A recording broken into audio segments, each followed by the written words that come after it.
secara tiba-tiba ada pemberitaan mengenai saya ikut terlibat dalam kasus dugaan penipuan yang terjadi di Kupang, Nusa Tenggara Timur oleh media massa. Di situ posisinya saya sama sekali tidak tahu, lalu saya dikirimi beberapa berita ataupun foto-foto yang diunggah oleh beberapa orang, entah itu di Facebook, di Instagram, dan sebagainya.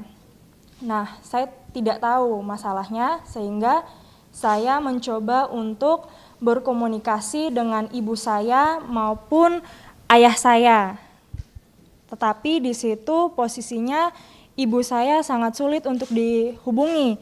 Nah, di situ saya mencoba untuk menghubungi orang tua saya, yaitu ayah saya, tetapi ayah saya juga dalam posisi sedang bekerja dan sedang tidak bersama dengan ibu saya. Jadi kemudian kami juga bertanya-tanya ini sepertinya sedang masalah apa. Kemudian ibu saya sudah bisa dikontak waktu itu, lalu ibu saya juga berkata bahwa masalah ini akan segera diselesaikan, seperti itu. Jadi saya juga sebagai anak tidak mungkin berpikir bahwa ibu saya akan menjatuhkan saya, karena saya adalah anak kandung dari beliau dan beliau juga membesarkan saya dari kecil. Tentunya seperti itu. Yang saya tanyakan kepada ibu saya pula, mengapa identitas saya dipakai, karena memang waktu itu sudah beberapa tahun ibu saya adalah ibu rumah tangga yang berpenghasilan melalui bisnis kue. Jadi ibu saya meminta akun Facebook saya, dengan alasan kalau saya memakai nama Anda, memakai nama kamu, berarti akan lebih laku, karena kan saya ya pokoknya kata ibu saya akan lebih laku dan sebagainya, lebih cepat laku gitu. Jadi saya sebagai anak ya sudah, saya memberikan saja akses kepada akun Facebook saya. Hanya sebatas itu. Dan itu kalau tidak salah mulai dari 2 tahun lalu, bahkan sebelum saya ikut Miss Indonesia. Jadi saya memberikan aksesnya, dan juga beberapa kali saya bersama orang tua saya maupun keluarga saya yang lain, kakak ataupun adik, mengantarkan kue, karena ya sudah hanya sebatas kue, dan itu adalah pekerjaan yang halal ataupun pekerjaan yang memang normal-normal saja saya lakukan maupun keluarga saya lakukan. Saya pun tidak mengetahui bahwa ternyata data pribadi saya itu akan disalahgunakan secara tidak bertanggung jawab. Saya pun tidak mengetahuinya. Karena seperti yang saya bilang tadi, saya sebagai seorang anak tidak mungkin dan tidak akan pernah berpikiran negatif kepada kedua orang tua saya, apalagi ibu saya yang secara emosional kami begitu dekat.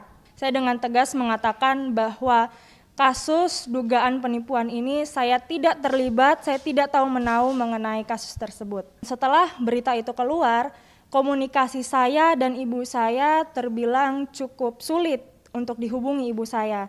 Entah saya cuman bilang mama lagi apa, lagi di mana, begitu kan.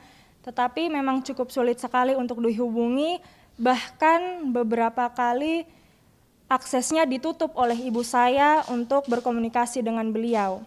Pesan saya sendiri untuk mama,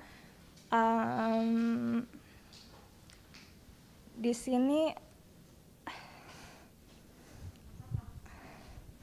saya sendiri tidak